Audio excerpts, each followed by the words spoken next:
Good afternoon, everybody. Welcome to Mastering Obsession, episode number 5. I believe it should be number 5. I just want to say we have so much today to cover. We have probably the most impactful episode I've had in a really long time. Today we're going to be going through something that I like the idea of considering strategy versus tactics. And the importance of what we're covering is just beyond powerful. First and foremost, can I get a thumbs up that everybody can hear me? I just want to be a simple thumbs up, everybody can hear me. Now, as we're going along, I want to ask one thing. For those of you that are paying relatively close attention, it's playing in the background, something like that. If anything changes, you can't hear anything, let me know. Keep in mind, I'm on about a 10-second delay, it looks like, from the rest of you. So if anything comes up, let me know. Give me about 10 seconds. I'll be able to correct it. So it looks like we're good for the most part. So now I'm coming through loud and clear. Let's set the agenda for today. We're starting off podcast prep with our daily and stoic laws like we do every single day. We want to be working on this. Now I want to talk about one more thing that really got clarified today.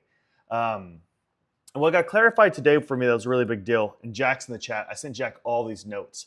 And I think I really want to emphasize what the purpose of this podcast is. I've been really kicking it around for a while to think about what's the purpose of all of this shit here together? Like what is mastery and obsession about for you as a student? How is it going to help you in your career search? Then I thought about it. I was like, well, they go to the mentors to learn about software engineering. And it's really helpful. You go to Beanie to learn about the job search. You go to Dustin and Rakeem to learn about freelancing. But what I've been finding is there's this weird missing area. And I didn't know how to articulate it appropriately. It's been driving me nuts, to be honest. I've been sitting there like, man, how do I articulate this? Like, what is this? Like, what am I trying to explain? And if you know me, right, if you know any of the people that are direct reports to me, a common obstacle with me is people telling me, Nathan, just be normal. Just be normal. And I've told them, I don't know how to be fucking normal. Like, what are you talking about? Like, what does that even mean, be myself? Like, how do I articulate that? So ironically, whenever I think about being myself, I struggle with the exact same obstacle that you struggle with as students when you think back to how to interview, weaknesses, strengths, all that fun stuff. So I took a second, and it's finally coming together. This podcast for all of you, Mastery and Obsession, is about exploring the unknown of business. This is going to be your masterclass to come to get the unaltered, the unadulterated, whatever the term is, truth about business for anybody who's from a low income, marginalized, anything community to understand how to get their feet in the door. There's unspoken truths about business for employees and employers that people just don't talk about. And all I want to do is reveal that curtain and open it up for the rest of you, right? Some of these include, if you think that resume is going to get you the job, right? Applying through interviews or applying through applications you see, it's not going to work. We know for a fact 98% of them don't fucking work. Right? A lot of this is learning how to problem solve on the go, on while you're moving through things. So learning how to problem solve, learning how to think through things, learning how to be strategic. These are the things that are really hard to express, but they're also the things that will dictate if you have the ability to make the transition or not. I've been spending the past, I would say, day and a half, 2 days looking at a lot of sales manager positions, people wanting to come work at Devslopes. And I'm about to hire for another operations manager. If I've seen anything, even professionals who are 40s, 50s, who've been working forever, still really struggle with this idea how to market, sell themselves, how to understand what employers are looking for, how to know what their war elephant is to help them get through the doors. This podcast exclusively dedicated to building your war elephant, understanding the Trojan horse that's going to help you get through the doors, stand out to employers, get the reviews, understand how to deliver amazing work, how to face an obstacle that you've never thought of, and think through how to solve that problem. Learning how to think like a strategist rather than just a tactician. All of that today is going to be covered. Now, we're going to start off with our daily law, like usual. One thing I'm going to ask for everybody in the chat, I always want to make sure that we have everybody updating where they are in the program, please, how long you've been in the program, and where you're at. Now, one thing to keep in mind as well, I'll have the chat open. I always play music in the background. If you start hearing that music, it's a bunch of rap music, okay? Probably won't like it. Let me know so I can mute it in the background. I think I solved all of our issues with screen sharing, finally. so we could work through that so you could hear it. So while I'm working through this, if you have any other technical problems, I'll keep a close eye on the chat for the 10-second delay we have so I can keep up on anything you're talking about. So let's talk about what we're going to move into today for our daily laws to get everything started off the rabbit hole of JavaScript. I absolutely love that. So we're going to the screen share to kick things off for our video capture. That's strange. Okay, cool. We're starting off with our daily law. Today's October 16th, and our daily law is spread the word. Some people with exceptional minds quickly grasp virtue or produce it within themselves. But others, dim and lazy types, hindered by bad habits, must have their rusty souls constantly scrubbed down. The weaker sorts will be helped and lifted from their bad opinions if we put them in a care of philosophical principles. I'm going to be wildly transparent. That's the entire purpose of this podcast. You come to Devslopes, you come to a podcast like this, you're coming to a show with the purpose of, I am this person right now.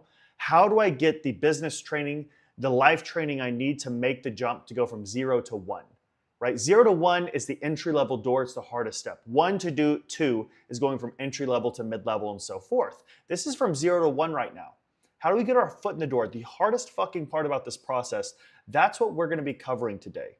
Right? And I'm just, if you glance over, just because I'm looking at the chat. So let's read this a little bit further. Stoicism. Oh, guys, we're reading the Daily Stoic right now, so just bear with me. We're not even starting with our daily law. My fault. We're starting with our Daily Stoic. So, Stoicism is not an evangelical religion. You're not obligated to save anyone. There's no risk of hell if a soul remains in ignorance of the teachings of Epictetus or Marcus Aurelius. But now that you've learned and studied a better path, you can be of service to others. You can share your wisdom or insights with a friend or stranger, remembering that behavior is always a better example than a lecture. Behavior is a better example than a lecture. Think about how this will matter in job interviews, how this will matter speaking to someone that wants to hire you. Everyone deserves to benefit from philosophy's principles, as Seneca put it. If you see someone who's in need of help or has asked for guidance, provide it. You owe that much. So this is a great example for anybody who's more experienced in Devslopes. You're relatively newer. You have those new students come in. How can you express that love and support to them? Hey, I remember what it was like when I was first going through HTML, and it was miserable. I remember when I first started the program, I was so confused. I was told to go to this documentation and download this VS Code thing, then do this, and it's so confusing. People are asking for help all the time. You as a more advanced student, whether if you're in HTML or in the backend, can step in and really learn how to start supporting new people, right? And how are you doing that? Are you just trying to tell them you just need to work harder, you just need to do this? Or are you saying, hey, I remember when I was in those shoes, and this is what I did. I know it's really hard. Here's what you could do to try to improve things. And when you start practicing those things, those are the things that make employers really think, man, I got a special person here. Now, moving over to our daily law. Like I said, October 16th. This is going to be our tests for envy. The root of the Latin word for envy, invidia, means to look through, to probe with the eyes like a dagger. The earlier meaning of the word was associated with the evil eye, and the belief that a look could actually convey a curse and physically harm somebody. The eyes are indeed a telling indicator, but the envious micro-expressions affect the entire face. Think about that time you said something wrong to a family member, a loved one, a spouse, a girlfriend, boyfriend, whatever, and their face just immediately changed, right? The German philosopher Arthur something devised a quick way to test for our envy. Tell suspected envious people of you some good news about yourself, a promotion, a new and excited love interest, a book contract. You will notice a very quick expression of disappointment. Their tone of voice as they congratulate you will betray some sort of tension and strain. Equally, tell them some misfortunes of yours and notice how they're uncontrollable micro-expressions of joy in your pain. What is commonly known as some kind of German word. Their eyes light up for a fleeting second. People who are envious cannot help feeling some glee when they hear a bad luck of those who they envy. So here's the daily law. If you see such looks in the first few encounters with somebody, and they happen more than once, be on the lookout for a dangerous, envious person entering your life. Now, this is all talking about people with fragile egos. Now, if y'all remember briefly, we had a conversation, I think it was in the first episode. We talked about the impact of envy. When we start learning a new skill set, and we went through Reddit and we found that person's thread, and we were reading about Dr. K specifically addressing this, right? And I want to make sure audio is good. Yes, it is. So we remember Dr. K talking about this. When you're trying to learn a new skill, in fact, I think I have the notes for it right here. So I'm literally going to read the notes out for y'all about what it specifically said. When you fell and your confidence falls, then your ego steps in to validate you, right? Compare options and create cognitive distortion. That makes this seem impossible. Whatever you're doing, it makes it seem impossible. Creating invalidating behavior. So what you start looking for when you start failing, instead of looking for ways to grow, you start looking for ways to validate why you're failing and why it's just not possible to do this. It's not that you're the problem, it's that this mission is impossible, right? And that's one of the things that we actually want to cover before we go into the specifics, right? Before we go into the specifics of being a strategist versus a tactician. I had some notes from therapy earlier that I thought would be an absolute disjustice. It would be a injustice thing to not address. Now, these things really jump out to me. Every moment I speak with my therapist, what I typically will do is I'll spend a lot of that time trying to reflect on how did I get to where I am? What are the mistakes I made along the way? What are some of the unfair biases that I currently have? How's a way that I view a relationship, a person, or a thing? Why am I viewing it that way? And can I create a more fair way of addressing things, right? So in the spirit of making this more engaging, what I'm gonna do is I'll open up a new Excalibur scene. And I wanna talk about these things with y'all because I think that this is an absolutely invaluable thing. So I wanna confirm everybody can read this. We're gonna turn off screen share. Can everybody hear me well? I just wanna confirm that y'all see the deal right here and that the loud rap music is not blaring in y'all's ears as I go through that.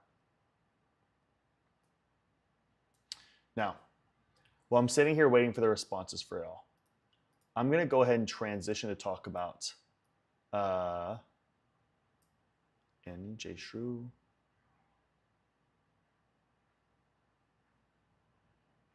So y'all do not hear rap music.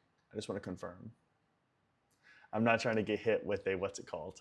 What is it called when you got hit with a like a violation or whatever it is? Doesn't matter. We'll go ahead and move forward, everybody. So, a couple things. These are the things that jumped out for me, right? That I really want to talk about with all the students. We're here in this podcast. Let me turn on Zen mode. Boom. This show, this podcast, this is meant to be a pragmatic path from where you are to getting your dream job, right? So if we were to draw a little image right here, there's here, this is where we are.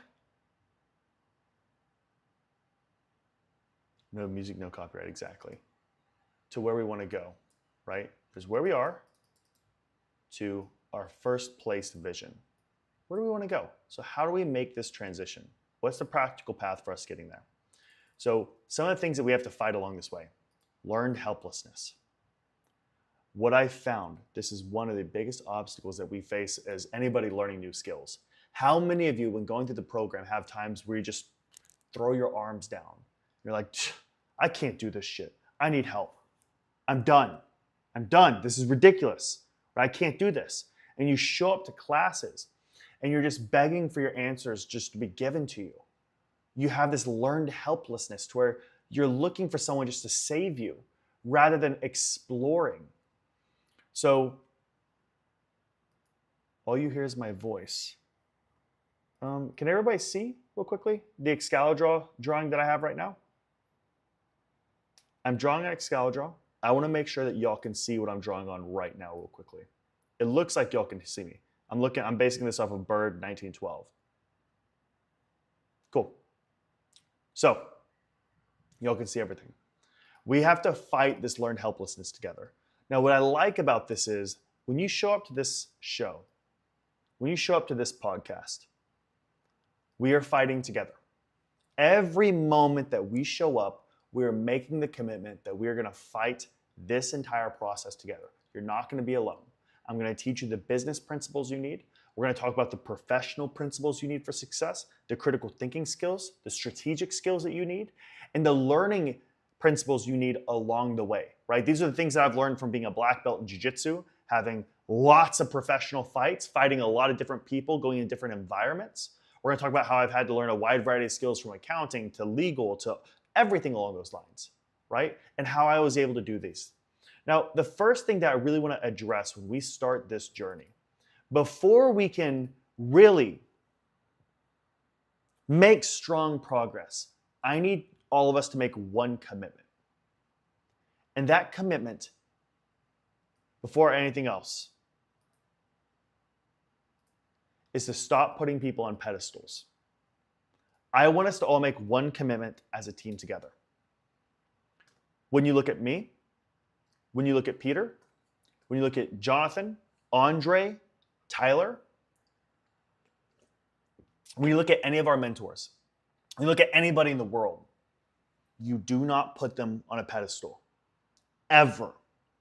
The first rule of this is understanding that people are no different than you, right? Because of race, hierarchy, any of these things, none of them should put them at a pedestal, especially these initial mentors. They're people that can support you in the process, but they are not individuals you ever idolize, that you think, man, I wish I could get that good. You never want to do that, because the moment you say, I wish I was XYZ, you create a dissonance between your abilities and their abilities. You inherently build a agreement in your head that I will never become that good, right? When you put somebody on a pedestal, it's not that just, yeah, actually, I love the way you said it. It lowers you beneath them. When you look at a student in the program that got a job, I can't do that. They're XYZ, and I don't know if I'm going to be able to make that happen. Absolutely not. I mean this with all seriousness. The only thing that separates you from the people that you really look up to is they had a handful of uncomfortable things they were willing to do. They read more books. They set a vision for what they wanted to do. VPOA, I'll go ahead and describe this right now. V equals vision. P equals plan. O equals obstacles you will face. A, how do you hold yourself accountable? This is KPIs. These are trackable things that you will use to track yourself along this way. If you don't have that, you don't have a chance to go anywhere. So we're going to take all the people that we put on pedestals and put that to the side. I want to give a little bit of context. Monday morning, I had a really tough conversation with our enrollment team. Really tough conversation. And it's because a lot of them have reached this point, just so you know, they have the exact same obstacles. Everybody has the exact same obstacles that software engineers have. You get burnt out, you get exhausted, you start telling yourself these stories. I had a handful of individuals on our enrollment team who are starting to tell themselves stories that, you know, this month is worse, this is happening, all of these things are happening. And we sat down and we had a conversation. I was like, hey, who here feels like this thing is happening that's affecting the sales team? And they're like, yeah, I feel like it's happening. I said, how much do you think it's impacting you all? 5%, 20%? Everybody was saying between about 4 to 20%. I said, absolutely. Well, guess what? When I compared that number against last month, it's the exact same number. You can no longer rely on this number being the reason you're not achieving success. So what's your excuse now? Well, boom, in their head, they immediately go to the next level of scaffolding, right? Scaffolding is like having multiple layers of support on something. Well, okay, this doesn't work. Well, now it's this thing right now is the new problem, right? So if we look at the scaffolding they build in their head, right? So I'm just gonna do this, boom. This is their scaffolding, right? We have 1, 2, 3. I took out their initial support. Well, guess what happens? When you have the ability to be honest with yourself, then we go to the second layer of scaffolding. Is this true? Nope. Because every time you take down an excuse for not being able to take action on something, you're having to rely on a weaker and weaker argument. So if you take out the foundation here, the structure might stay up, but a little bit more susceptible to wind. And the second one, you take this out, oh my God, this one can't hold it if a little bit of wind hits it. So what happens when you take away all the obstacles, the reasons why you are not achieving success? You're stuck with one glaring reality. You are the problem. But that's a good thing because you have control to change everything. It's all up to you. That is a beautiful thing. That's why at Devslopes, we don't tell people you have a 95% chance of success. You have a 90% chance of success. No, we'll work with you until you get that job, right? But it's on you. But guess what? We will show up every step of the way. Your scaffolding of excuses, we want to tear it down so that when you step into the professional world, you know better than to bring up scaffolding of excuses. You know how to be analytical about the obstacles you're facing. These are laws of business that if you don't know them, no one will want to work with you or ever trust you. So that's one core aspect. The next thing is a mentality that we have to adopt, is the mentality that we either win or learn, right? So when we're in any kind of process, when we're growing, when we're learning any new things, we have a win or learn mentality. So I'm actually going to pull up this video. Kobe Bryant was interviewed a long time ago. And one of the things that he said is that failure does not exist. I'm actually going to come over here. I'm going to steal the screen share here for a moment. I'm going to turn up the audio. Boom. A moment. Now what I'm going to do is turn on the... Now come over here. Share. Let's see if this works now. I think that there's two types of players, players who love to win and players who hate to lose. Which one are you? I'm neither. Moment. I'm just making sure the audio works real quickly. I'm watching the replay back. Just turn on the... Now come over here. Share. Let's see if this works now. I think that there's two types of players, players who love to win and players who hate to lose. Which one are you? I want everybody to be very careful, very mindful, right? For the life that you're going through right now, your journey inside this program, everything. Do you adopt what he is about to say? And are you adopting it on a daily basis? And are you practicing it on a daily basis? Think about that as you listen to this. I always think that there's two types of players, players who love to win and players who hate to lose. Which one are you? I'm neither. Meaning? Meaning that, you know, I play to figure things out. I play to learn something, right? Because I think if you play with a fear of failure, or you play with the will to win, or that supersedes the fear of failure, I think it's a weakness either way, right? Because if you play with the fear of failing, you'll have the pressure on yourself to play, you know, to capitulate to that fear. If you play with the sense of I want to win, then you have the fear of what happens if you don't. But if you find common ground in the middle, in the center, then it doesn't matter. You're unfazed by either, right? And that enables you to really just stay in the moment, stay connected to it, and not feel anything other than what's in front of you. So, you know, I try to just... By the way, this is why in software engineering, we have an iteration process. You launch something that's not perfect. You launch, quite frankly, the first product you ever launch. Oh, you hear me twice. Okay. Sorry about that, guys. I don't know why you hear me twice, but we're just going to have to deal with it a little bit. I'm really sorry, everybody. You're just going to have to hear me twice. Just bear with me here while we go through this. So when you're going through this process, of learning,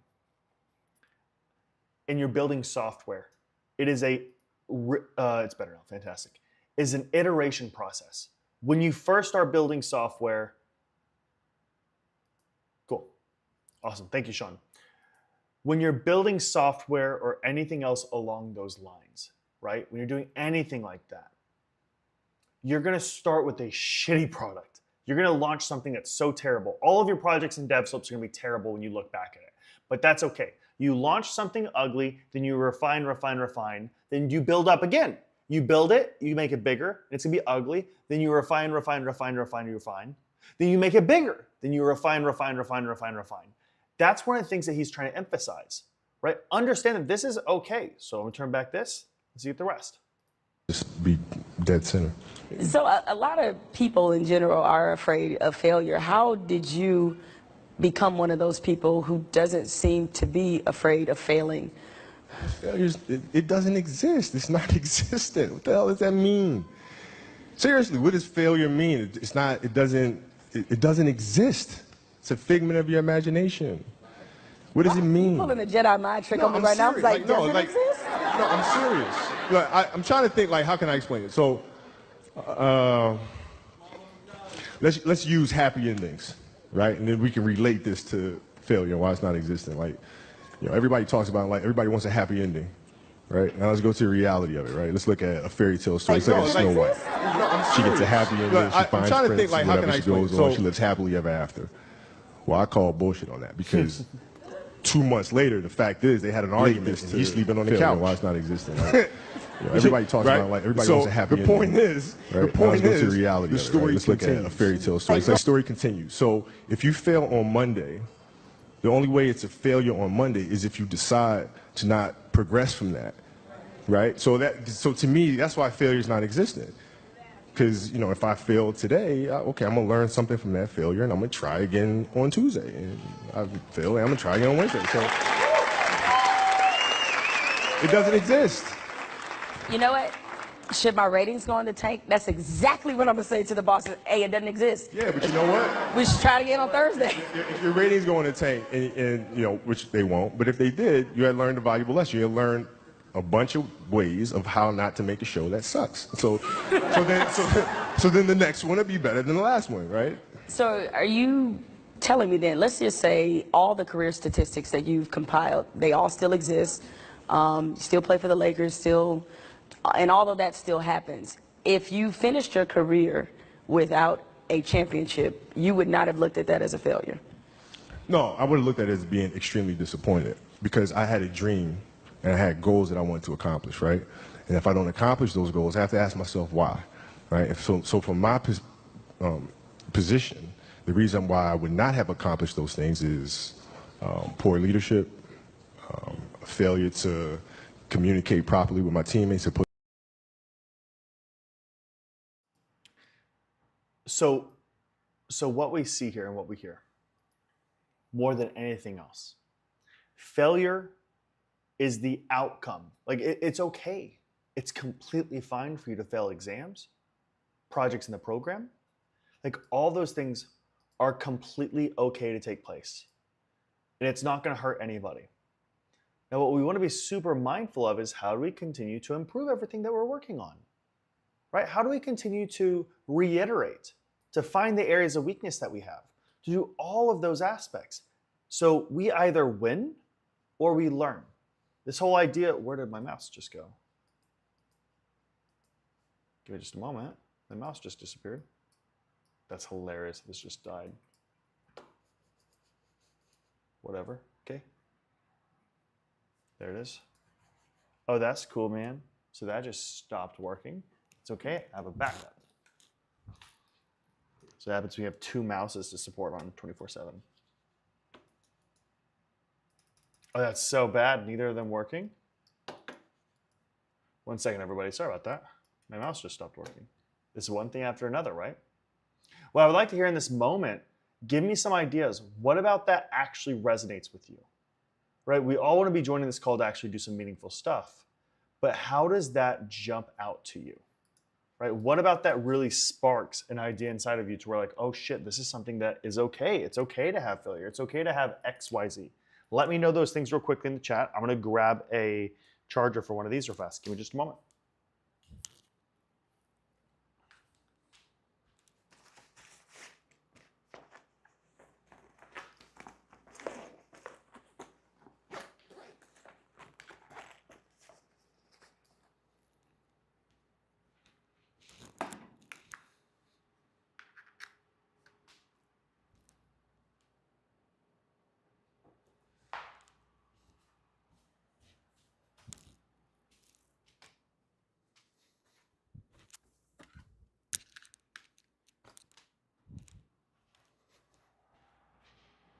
Honestly, it's so funny that it just happened. You only fall when you stop trying, or you only fail when you stop trying. I love that, John. Bradley, I just missed the mark today. This means I know where to improve tomorrow. Absolutely love that. Anthony, how do you guys deal with failure, chat? Sometimes it overwhelms me. Absolutely, it overwhelms us. Any failure is usually a lesson learned. You know better for next time. It brings me back to Edison inventing the light bulb, and it took over 100 designs to make it. Shoot, is that not the truest thing in the world we've ever?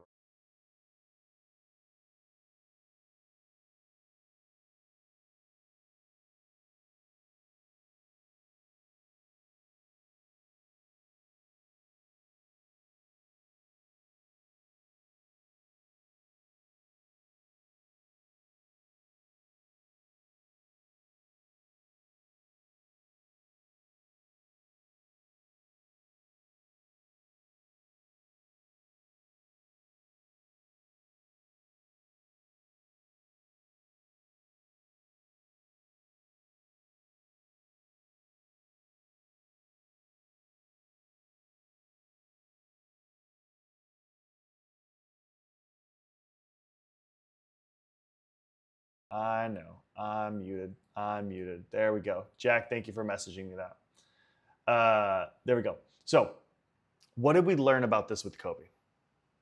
What we learned is that, Jack, I know. I got it. We're good now. We're good now. Everybody can hear me now. Confirm, please. Thumbs up that we're all good now. There we go. So, yeah, we're good. What did we learn about this with guys? We're figuring out this whole streaming thing together. Take a step back. When it comes back to the business world, one of the principles I want to prepare everybody for professionally is that the way everybody learns in the professional world is not by stepping into a career and they just know everything. Not how it works. The way that everybody learns in their career to achieve success is not by knowing the right thing, but by learning what not to do by failing forward. But we can't learn how to fail forward if the shame of failure controls us completely, if we allow the ego to be pulled completely to the side. In addition, if you allow that ego to dominate you, one of the biggest obstacles that's going to happen is that you can't be trusted professionally. The moment you face a little bit of adversity, you melt. Guys, we can't trust him, right? Right? Jack is known as the guy who we can't trust, because he had XYZ happening. Now, Anthony, we can't trust him.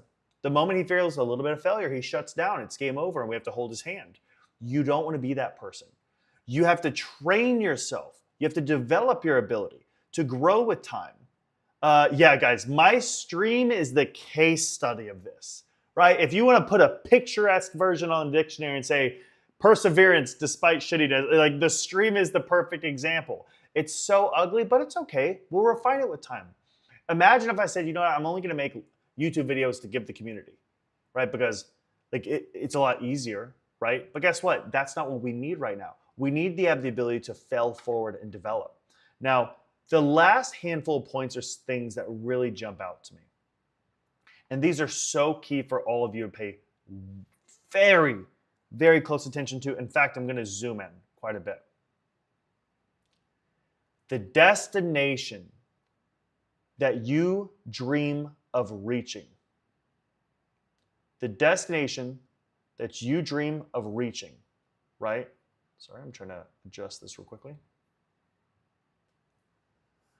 Belongs to the individual who is willing to pioneer and explore the unknown. Professionally, you will know nothing all the time. You will have no understanding of what needs to be done at the vast majority of the points in your career. You will know fucking nothing. You very rarely ever have the ability to actually answer problems and obstacles and things like that. The bulk of your career will consist of you facing obstacles and problems that you do not know the answers to, right? And if you want to be able to have a career that thrives, you should be able to move from being a software engineer at a pet company to one that works in trucking. That's somebody who understood the basics of how to be successful. You weren't withheld and held back by working in a different industry. You know that you can step into any industry with your baseline skills and be able to solve problems. Most people can't do that professionally. So and I'm going to even give you all an example. Earlier, I was talking to somebody, And we're having to make a handful of like adjustments to our student service agreement, just because we're making a handful of adjustments. And so I told the individual, I was like, hey, why don't you just go in, change XYZ. You can use ChatGPT to do it. You're literally swapping out 4 sentences essentially. This is not complicated whatsoever. This is very, very simple. And he's like, well, I think that we should just get the lawyers to do it. I was like, we don't need to. Like, we could literally just swap this out. It's not complicated. It's going to cost a lot of money, and there's literally no need for it. This is a very simple switch out. There's no legal, like, this is a very simple one. And he was just so uncomfortable with doing something that he wasn't aware of. Like, he could not absorb the idea of having to do something that was completely uncomfortable for him. You don't want to be that employee. When that happens, you're going to really struggle with all the things that you want to do in life. So you have to acknowledge that you will be handling so many hard obstacles. Now, the last key point I want to address before we move into our next video. Give me a second to modify this. I absolutely love this point. I absolutely love this. Let me modify it real quickly. You must be able to sit with uncertainty and take actions towards what matters. It is okay to know that you will stub your toes, you will hit your shins, and you will get turned around on your journey. But if you are growing in the dark, even if you don't see it, your entire journey of learning a new skill, building the business principles, building the critical thinking skills, building the technical base you need to achieve your goals, having to do all these things, you're doing it in the dark, and it's really hard to see any progress. But if you were to somehow track the amount of steps you were to make by wearing a Whoop or something like that on your arm, you would see that you are making so much progress. You're trying to break through the threshold of understanding how the hell everything works. Even though it feels like you're not making any progress, you are. And this ties so closely into the business skills that are needed in the workplace. What's needed professionally, what employers are looking for, are individuals that they can rely on to explore the unknown and try to solve problems that have never been asked, to solve and create things that have never been done. That is the essence of business. You are trying to explore and create and do things that no one has ever done. Now, part of that process is really difficult because you're trying to do something that fucking has never been done. There is no roadmap for you, right? So when you step into a job as a software engineer and you're being asked to solve something with a limited scope of work, you're going to be asked to solve something that hasn't been solved before, right? Because it's a new bug. You have to figure that out. The entire career of a software engineer, a marketer, anything like that, is to chart the uncharted territory, to be the explorer.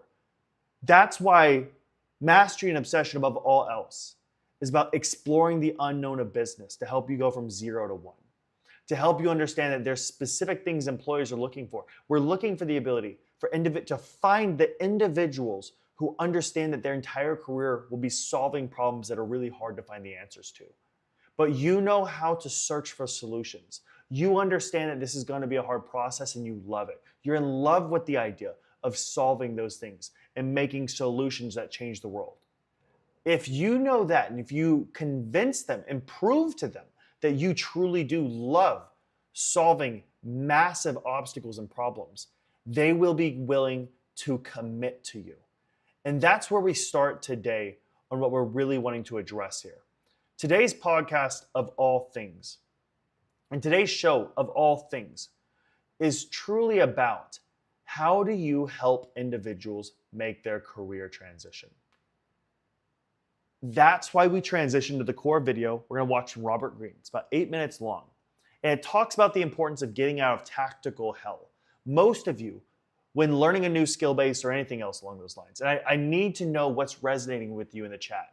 Like this video, put in the chat what you like. These are the things that we need to know so I can know how to dive deeper on them for you and to be very specifics. But when you're trying to make this transition, we want to learn how to think strategically, a much higher level form of problem solving. And to do that, it takes time. So we're going to go ahead and transition over to this video from Robert Greene, our boy Robert Greene, who we always listen to. right? If you hear me twice, just let me know. I'm gonna go ahead and put myself on mute. I'm gonna play this video. Let's see what we got here. I'm gonna turn the volume up just a little bit. Let me know if the volume's too high. You're not in control of the situation because you're thinking only of tactics. You're only not in control of the situation. So to emphasize, he's talking about why does it feel like you're losing control of any situation? You're working on a project, and why does it feel like you're lost? You don't know what to do. You're stuck. All of those things. Situation because you're thinking only of tactics. You're only reacting to what the world gives you. That is hell, my friend. And that is a hell that most people are involved in.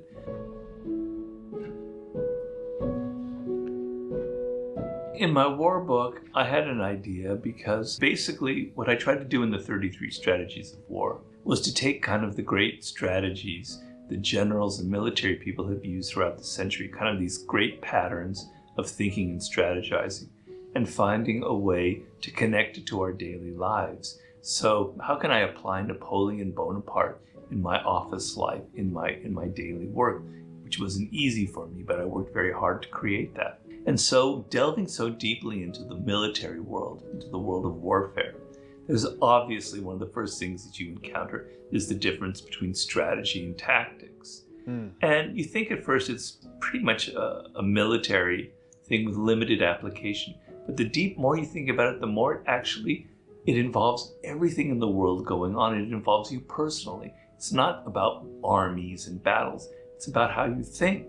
The difference is tactics involve reacting to what the other person, the other side, the enemy, your rivals, your colleagues are presenting to you. They're in your face, they're doing A. You have to think, what do I do now? All right, I'm going to do B, I'm going to react. I'm going to go here, or I'm going to go there, right? And then they're going to react to what you do. And then you're going to react to what they do. And so it goes on and on and on like a ping pong game, going back and forth, back and forth, So to back clarify, and forth. And you're never getting anywhere, and your life's a mess. To clarify, what he's saying is when you're stuck playing the ping pong game of problem, solution, this, that, this, that, this, that, you're playing a losing war. It's a losing game, right? You're essentially just creating more problems. A great way to imagine this is you built this initial scaffolding, right? You built this initial structure. But when you built this structure, you started noticing that, oh, there was an issue over here with the structure and it's starting to fall apart, right? Then there's an issue over here with the structure and it's starting to fall apart. So we're going to fix that. We're going to fix this. And instead of focusing on building the structure up, over time you're realizing that the structure is having to be repaired 24/7. So instead of focusing on building a solid structure, you were so focused on solving these small problems that the entire structure is now just a mess. And you have to tear down the entire thing. That's one of the reasons why we talk about the principles and the importance of clean code. Yes. You have no control over your career. Your boss isn't listening to you. Your ideas, your marketing campaigns they kind of fizzle out, etc. Nothing ever kind of reaches the goals that you want it to because you're locked in this goddamn tactical hell. This ping pong game of I do A, they do B, I do C, bump, bump, bump, bump, bump, bump, bump. You have no control over it. It's like the gods or the fates are controlling you. You're like a puppet being held there. You're not in control of the situation because you're thinking only of tactics. You're only reacting to what the world gives you. That is hell, my friend. And that is a hell that most people are involved in. All they ever do is react to what other people are doing. And believe me, I saw this in business. It was a shocking experience. How many of you find yourself, when we think about the job search, when we think about everything that's happening in your lives, right? How many of you find yourselves being in a situation where you feel like you are constantly having to be on the reactive aspect, right? You're applying to jobs, you're not getting responses. It doesn't feel like you're in control of everything, right? This is why we talk about this idea. How do you build your, and I'm going to mention, right, the elephant, right? How do you build your war elephant? Your unique strategy that gains attention, puts you in a unique offensive position where you can make strong leaps forward. A great example of this, people using Slack versus Microsoft Teams. What's the fucking difference? They're both communication tools. over time it'll be equaled out so much. Somebody has to make a big jump. Everybody tried competing with Google. No one uses Yahoo. I think, quite frankly, if you have at Yahoo email that's being used versus a Gmail, we'd probably look down on you some. Let's just be transparent. But everybody should have a Gmail. Right? If you have Hotmail, we just know that you were born sometimes in the 90s, right? Yahoo's just strange. I think everybody's had a Yahoo account, but most of us use Gmail now because there's other benefits to it, right? You have Google Drive, you have all these things. What I'm getting at, Google, for the first time, is now being challenged heavily by OpenAI with ChatGPT. People are moving a lot of their search queries over to ChatGPT because it's so damn powerful, right? You need to set your life up, your job search up, your skill development up, to where the entire fucking time that you're thinking about growing and developing, you're focused on one thing. What is my war elephant? What makes me special? How am I standing out? That's everything. You need to be thinking nonstop about what truly separates me, Alex, Bradley, all of those things. So when you're stepping in that job interview, you know what everybody else is going to say. You know that naturally everybody's going to say, I'll do whatever it takes to learn. I will be the best learner. I will, like, they're going to sound like Donald Trump to an extent. This is not against if you're pro or against or anything like that. They're going to say, I'm the best. Okay, I'm going to learn better than everybody else. I'm going to be so much better than everybody else. They're going to say that. That's what everybody says. So understanding what everybody else is going to say, what are you going to do to stand out in a world of clone responses? How do you stand out? What is it that you are going to do that will uniquely set you up to be different? This is so powerful. For me to be on the board of directors of a company like American Apparel, which was a very successful company in its day, and to see these very powerful businessmen only able to react to the quarterly report, to what Wall Street was saying, to what the latest press release was saying. They couldn't get their heads out of their asses. They couldn't look ahead and see 1 year down the road, 2 years down the road, where's the company heading? How can I make a decision that maybe will earn the company more money in 12 months rather than just reacting to kind of pump up the quarterly report? It's infesting all aspects of our world, in politics, etc. People are locked in tactical hell. And the only way to get out of that hell of continual reaction and constant emotion is to think strategically. So hell is here, you're reacting back and forth. Strategy is here, you raised your mind up, you're getting out of that hell and you're thinking further along. And then there's grand strategy, which is a godlike power, which is where the greatest strategists in the world, they reside. There's maybe only 20 or 30 of them in history, but it's the ultimate area and it's what we should all be aiming for. And what strategy basically is very simple. I've defined it for you. It's the ability to raise your mind above the daily battles that you're facing and to be able to see longer term, to say to yourself, you know, these are my interests. This is what I need to do. Sometimes reacting is pointless. All it does is it drains me of energy. I'm not going to react. Instead, I'm just going to pretend it didn't happen and I'm going to go my own way. All right, that's one thing that could happen. Or you can say, instead of reacting, I'm going to go, instead of they hit me here and I hit back, I'm going to go like that, right? Because I figured out there's another way of approaching them from the side that's going to surprise them. And suddenly they're going to react in a totally different way. You've changed the dynamics of the games because you're not thinking in straight lines. You're trying to go. I love a way to talk about this. The reference I'm going to use, I need everybody to put in the chat right now, what video game do they play? Right? Anthony, what game do you play?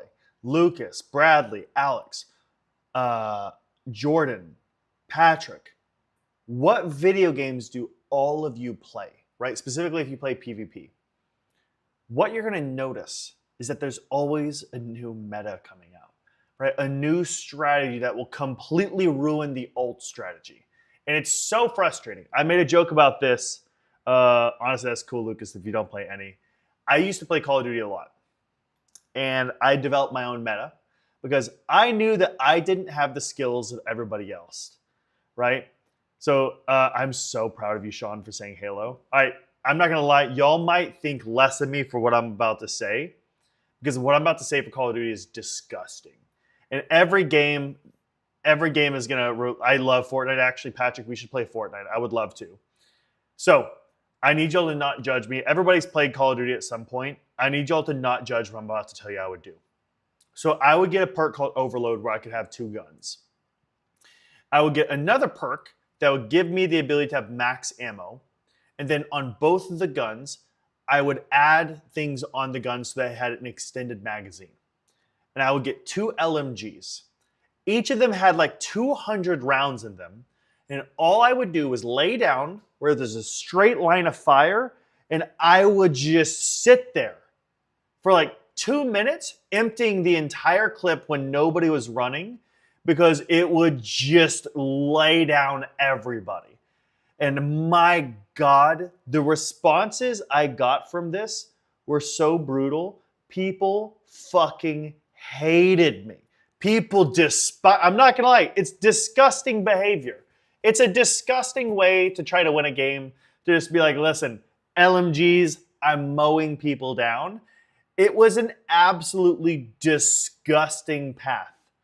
But it was so fun. It was a great strategy that worked with me. Turns out the meta to beating that was literally just being a solid sniper, because you could just hide behind like a truck and just roast me, or knowing the map. It wasn't that crazy. Now, when you're stepping into business, there's always metas. So we know a couple of the metas, right? To know the meta, you got to know the obstacle. The obstacle is that 98% of people applying to jobs don't know shit. They're the most underqualified people in the world, and recruiters and employers know that.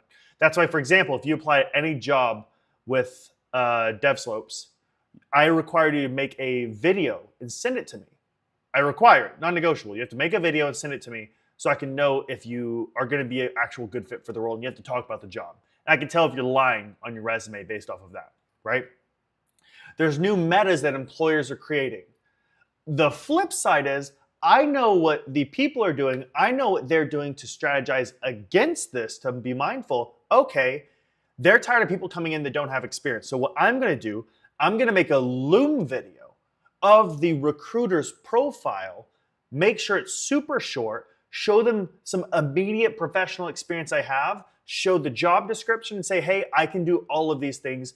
If you want to know how I think I could step in, onboard fast, jump through, navigate your code base, and work on small scope projects as an entry-level developer on your team, please feel free to hit me up. Here's my number. Can't wait to speak with you.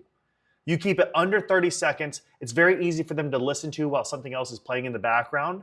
Boom, you found a meta to work around the current play that everybody's doing.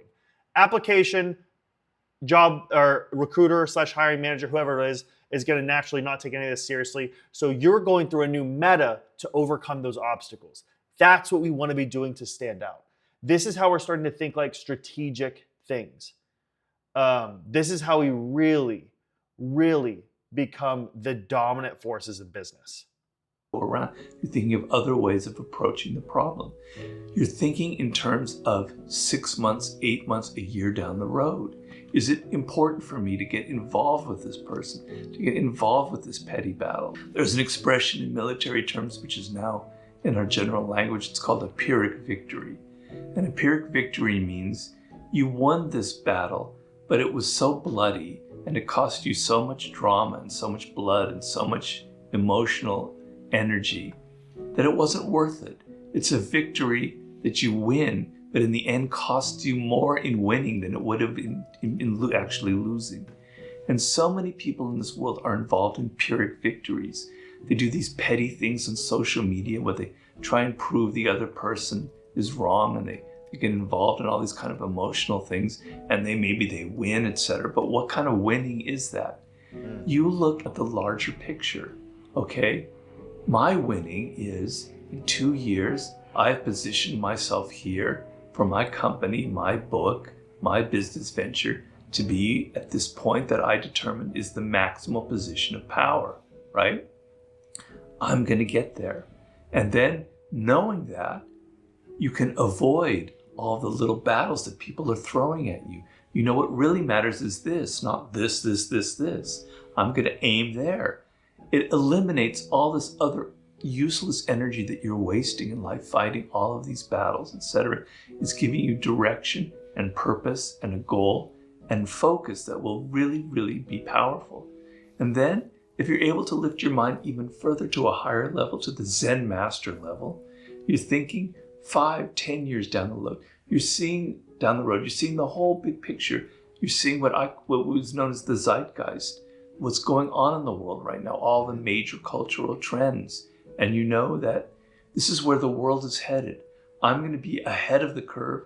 I'm going to be like 5 years down the road. I see where things are going in technology. I'm going to create that now. You have even a larger vision than most people. And I compare it to climbing up a mountain, right? When you're at the foot of the mountain, you have no perspective on the landscape. All you can see are the trees, the forests, the boulders, etc. It's all a mess. This is an amazing analogy I want everybody to think about. Where are you right now in your journey? Are you at the bottom of the mountain?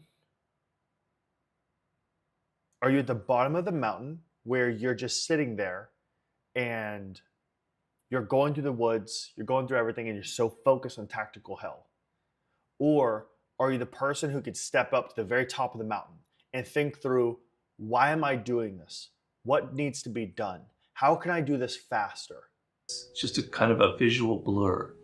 You climb up a mile up on that mountain, and suddenly you look down and you go, wow, I didn't see that. I didn't notice that. It's a totally different vision, right?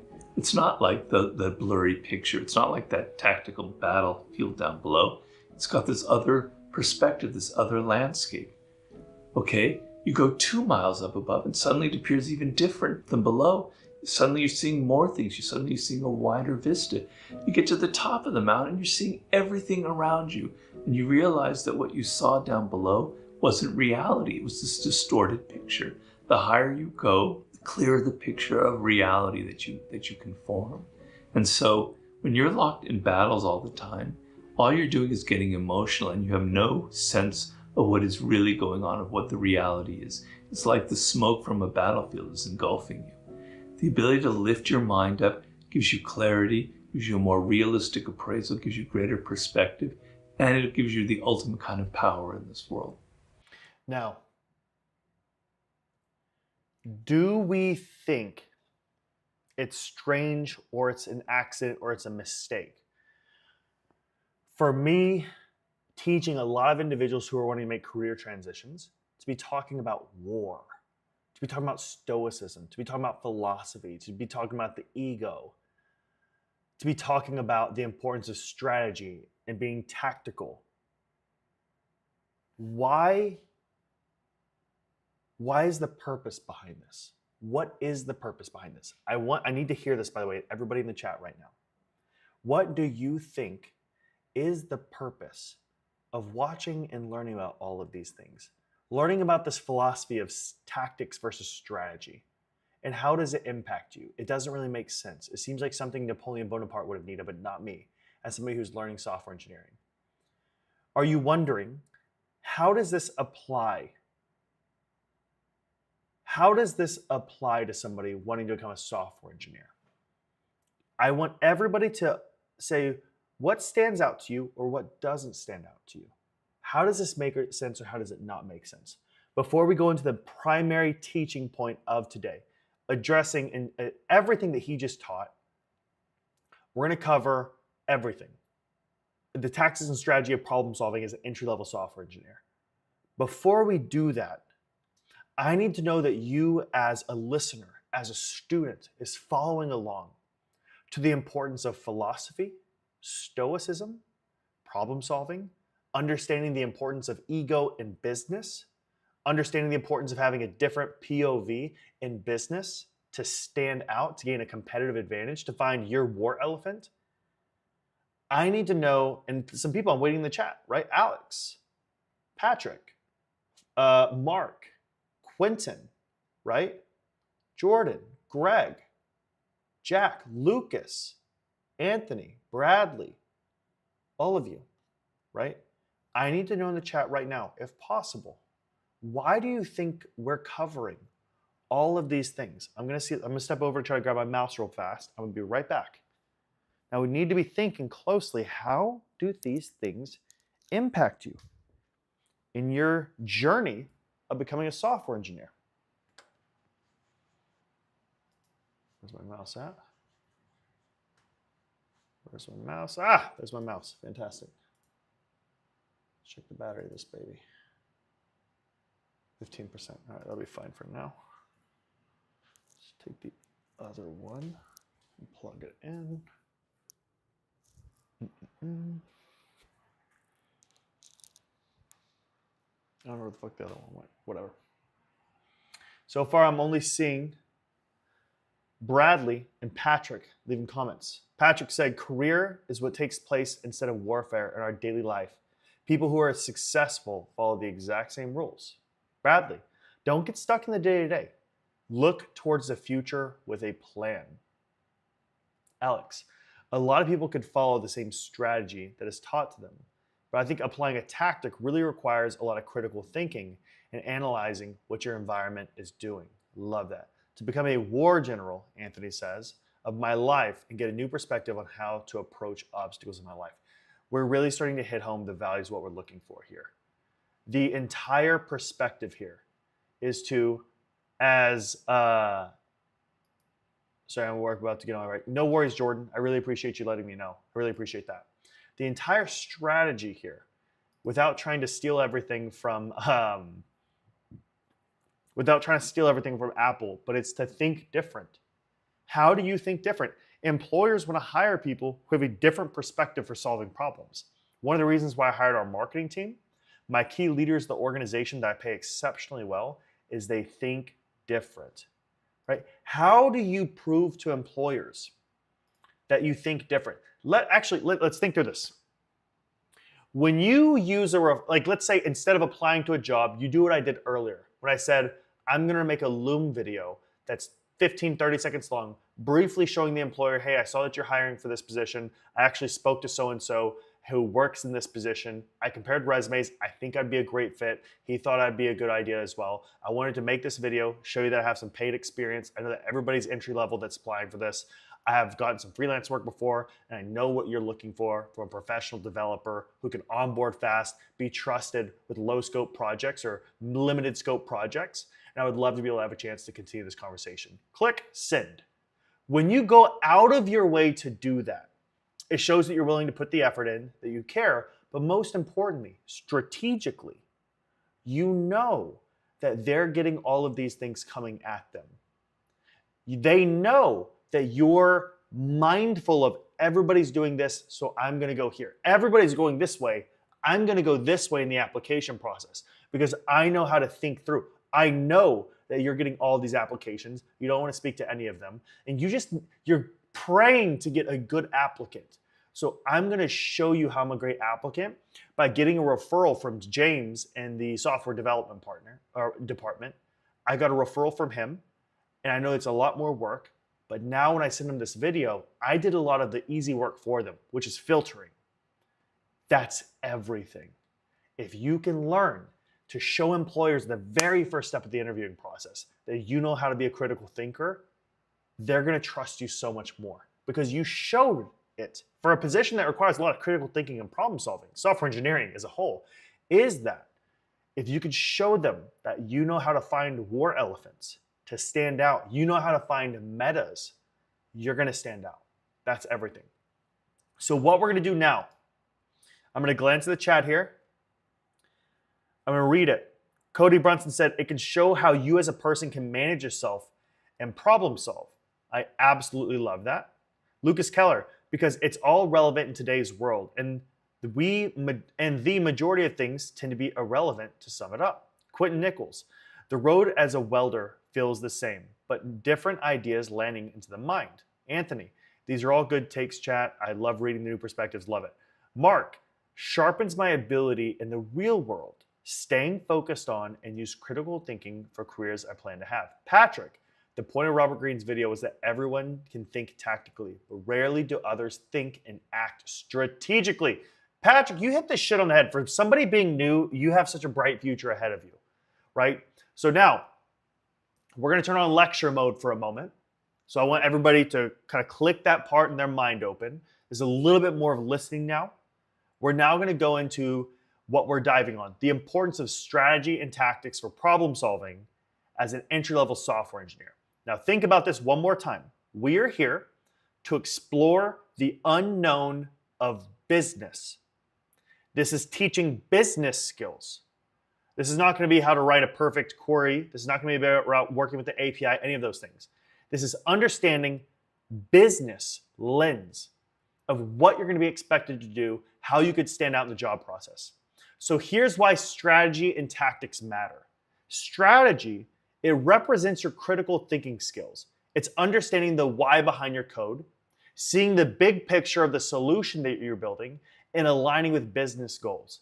Without strategy, you're just a button mashing person, hoping to win without seeing the overall game plan. You're just typing on a keyboard. It's not hard to write code, right? In the grand scheme of things, a lot of people can do that. You have to see the vision of what code you're writing, why they want it, how do you expand on it, and how do you build something that could really take this solution and this product further. Tactics are your hands-on building skills, right? This is the how of coding, and this is the tactical problem-solving aspects. So these tactics help you put the strategy into action through coding, debugging, and delivering the solution that actually works. So this is the entry-level reality. When you step into an entry-level role, you have a minimal scope of work that you'll be completing, and you're going to have so much oversight. Everybody's going to be looking over you. So as an entry-level engineer, you're going to often be given smaller projects with well-defined tasks and pretty close supervision, right? This is like the quest marker phase in a game where everything is outlined for you. And it's really helpful that learning the basics, but you need to eventually learn how to make directions and move outside of that entry-level zone, right? Every video game you step into, and it has the entry phase. Like, that's fun to be in for about 30 seconds. Then you're like, fuck, let me just go play the game now. That's your first initial portion of the game. You need to understand how to move out of that as soon as possible. So here's how you build those critical thinking skills, the strategic skills. So to move forward, you need to understand the business needs. Think about your code, how it impacts the company goals, and how each project fits into the larger objectives of the business. This gives your work relevance. This gives your work meaning and purpose. This gives you the ability to stand out. So start looking beyond the task of fixing this small bug or whatever it is. Ask yourself, how would you approach each project if you didn't have a clear guide? You want to start building the mindset of aligning your work with the strategic purpose of the company. So here's how you develop those building skills, the tactics. When a problem comes on, when you're faced with a problem, you want to learn how to take them head on. So you want to dive into the code base. One of the things that we talked about on last Friday. You need to learn how to explore the architecture. You need to try solve issues on your own before asking for help. Do not look for hand-holding, right? This is what you should be practicing in the program. You do not need hand-holding. This is what helps you build your technical confidence and your ability to operate independently. So if you don't know how to step into a code base on a GitHub open source project, that's a problem. We need to solve that immediately, right? Go back to the video that we had with Peter where he specifically said, yeah, so one of the things you could do, go find some open source projects and learn how to navigate the code base. Learn how to look at why they're pushing specific things. Look at the suggestions, why those suggestions for pushing something were denied or why they were accepted. What did this person do? They made a change on line 104. They got rid of lines 106 to 110 or 110, but then they added lines 115 to 125. Why did they do all these things? You want to read the comments. That's what professional development is all about. That's what they're going to be doing on a consistent basis. So gaining independence is like learning to solo in like a game like World of Warcraft, right? The more that you push yourself to learn how to solve problems independently, the more valuable you become. You learn how to start operating on your own. You learn that if you're a warrior, you're not going to have the healing abilities, but your DPS is going to be stupid fucking high. So you start learning, okay, I can't take on a complete massive crowd. I can if they're all melee. But if they got a mage or a priest, that's going to be problematic. I can't take that on. And companies are looking for engineers who can think critically and act effectively. Now, I'm going to take a quick moment before I go any further. Let's see what y'all have going on in the chat real quickly. So I see a couple things. I see the point of Robert's video. I see Anthony saying, I like that analogy. You don't learn anything but button mashing. Lucas, I'll drop the link to the video in a little bit. But let's go ahead and get back to what we're trying to cover here.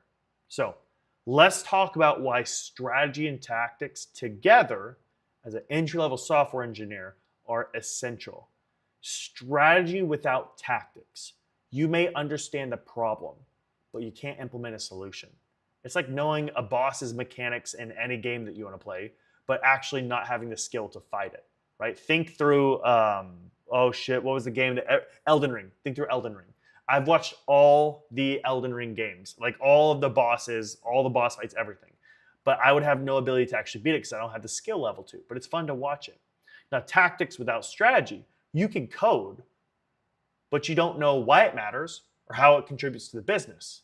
Again, it's button mashing in like World of Warcraft. You are able to accomplish something without understanding how to actually get anything done.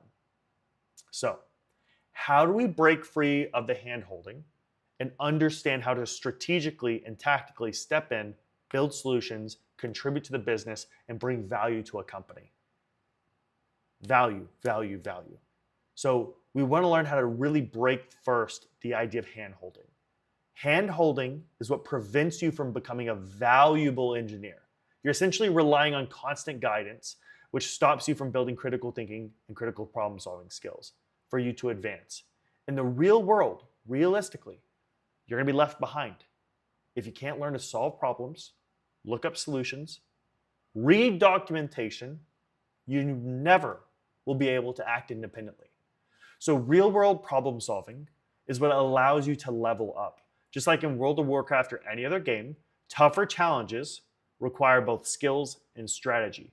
You don't just start playing a game like World of Warcraft, Valorant, or any of these things and just throw skill points and all those things at randomastic. So if you're playing Call of Duty, for example, you don't just throw on random skills. You don't throw on random attachments. You do everything with a purpose, with a strategic goal in mind, with a tactical game plan for you to actually implement with. You do everything with reason and with purpose. This is the lesson for today, right? So here's the closing aspect of this, just to summarize all of this, how to level up in your career. Understand the business principles of tactics and strategy. If you're new to Devslopes, if you're new to software engineering, developing the skills that we're talking about is going to give you the foundation that you need to grow from. And the further you're along, the strategy and the tactics are essential for you being able to transition from a student to a paid professional that understands the business lens of what they're doing and what they bring to the table. Both are the key for making you stand out and ensure that you're ready for real world changes you're going to face in your career, the software you're building, everything. So if you don't start building these skills now, grinding away on them, just like you would in RuneScape or any other hard grinding game, you have to grind the low-level quest initially to gain the skills, but also understand the bigger picture. And as you grind and develop those lower-level skills like in HTML, CSS, JavaScript, and so forth, you start understanding the bigger picture of how does software architecture come into play? What is the impact of using this database versus this database? Oh, I know SQL has this one has this ability, I'm trying to build XYZ, I'm realizing the benefit of this. I understand now that being able to read a code base is really important because if you can't step in and read a code base, you're not going to be able to do anything.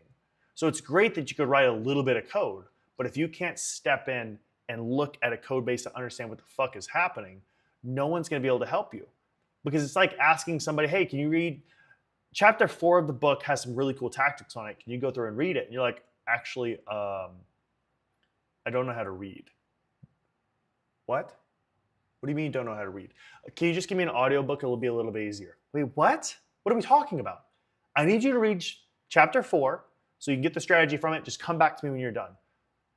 I just need an audiobook version of it. Why? Well, I do better when I just like hear stuff out. No, go read the documentation, come back with an answer. That's any employer is going to ask you. Hey, go read X, Y, Z, put together a solution, bring it back to me. If they can't expect you to do that, think strategically. Okay, he wanted me to read chapter 4. He wanted me to look at the code between line 808 to 1050, whatever it is. I see that there's a problem here. It looks like it's messing with these dependencies over here and these objects over here. Okay, we need to fix this. So I don't necessarily know how to do this. That's a little bit of a problem. So here's a strategy. I know that this is the problem. Why is this the problem? I'm not really sure. What if XYZ is the problem and XYZ is the problem? Okay, it seems like these might be the problem. How am I going to solve that? Well, I need to go read documentation on how XYZ works. Okay, so here's what I'm going to do. I read the lines. I know that there's an issue right here with the bug. Here's how I'm going to go about researching to solve it. Boom, got it. Let's go solve this. You put together a very fast solution. And they come ask you, hey, what are you doing? Hey, I saw there's an issue here. I saw this obstacle. I know that I had some issues. I need to go look up this documentation to understand how to solve it. Does it seem all good? Probably would do it a different way, but I trust you. Go do what you need to. I have some other work I need to focus on. That's what the real world is like. Like that's everything that you can expect. Everything will always be, and it will always consist of facing these really big obstacles where you won't know what the fuck is going on, and you have to solve these big obstacles. That's realistically it, everybody. That's what I want to hit home. That's what all this is about. It's today's lesson and lessons like this. They're going to learn how to expand your form of thinking. You're going to learn how to address things in a much different way. You're going to learn how to change your perspective of obstacles that you're facing. You're going to realize that although I know how to write code, I want to start thinking of business use case scenarios. These are not fun things to think about, right? But if you don't start learning how to be a master problem solver, if you don't know how to start thinking about strategy and tactics, use case scenarios, all of these things, you're not going to be able to really sell yourself to anybody. So our objective here is to continue to explore the unknown areas of business that are needed to understand how to market yourself, sell yourself. What's the meta to get us to stand out? All these aspects. So first and foremost, that's a wrap for today. I have some to-dos for all of you. And I have a funny thing I want to show everybody. So stay tuned. I have the most ridiculous message I want to show everybody. First thing I need everybody to do, subscribe to the YouTube channel, like this video. This is one of the most important videos you're going to have. You want to reference this. You want to listen to this multiple times over again. The philosophy of what we covered today and the problem-solving skills are crucial. You have to continue to listen to this. Now, to give y'all something hilarious that cracked me up, I received the most outrageous video or message yesterday. I hope y'all are prepared for this. I got a message yesterday from somebody who challenged me and said, hey, I saw on your IG that you have a black belt in jiu-jitsu. How about this, right? You can pick any form of combat from jiu-jitsu, kickboxing to American Greco-Roman wrestling. If I win, I get your help in a full scholarship to Devslopes and your help to fulfill and your help to essentially get a new job, essentially, that benefits me. And if I lose, I'll cook you the best steak dinner you've ever had. I want to know if y'all think I should take that challenge. I think it's hilarious. I think it'd be maybe funny content. But that just cracked me up that I just got challenged essentially to a fight for somebody to get access to the program. That just cracked me up so much. Like, it's absolutely hilarious. But today, everybody, that's a wrap for the stream. Again, I can't explain how much I appreciate y'all coming. I got to get ready for an appointment with lawyers, ironically. Here right after this, we're going to make some really big moves here in the program. I could cook better steak. I appreciate Greg. Guys, there's no way I'm beating somebody up. It would not be cool. It'd be hilarious. No, he's not a black belt. I'm going to eat him alive. Thank y'all so much, everybody, for coming on board. I would stream it. If I did it, now that we're getting into streaming so much, I would for sure stream that just so everybody's clear. But yeah, 10,000 versus $100 steak. Let's see how it goes. Everybody have an amazing day. Thank y'all so much for joining. Do not forget, like the video, subscribe, and I can't wait to see you tomorrow for tomorrow's episode.